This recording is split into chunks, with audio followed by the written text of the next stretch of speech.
One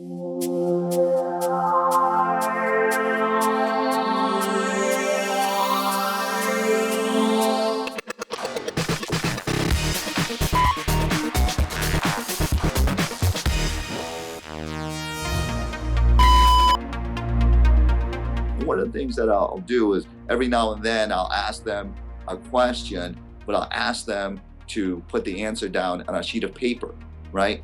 And I'll read their responses aloud, right? And not knowing, not anonymous, not knowing who wrote what, who said what, right? Because all that is irrelevant.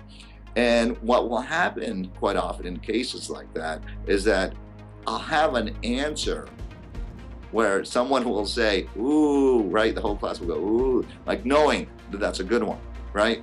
And out of the corner of my eye, I'll see that student who doesn't contribute, who will kind of look up, start to straighten up and really look proud.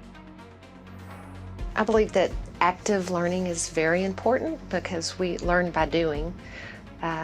It'd be difficult to learn to play the piano if I just read a book about it. You learn by putting your fingers to the keys. And for some reason in education, we don't think that students need to learn by doing. They learn by reading. And that's a start, and that's important too. But I believe you can actively engage students in the discipline by, in my case, having them do sociology. And how do you do sociology?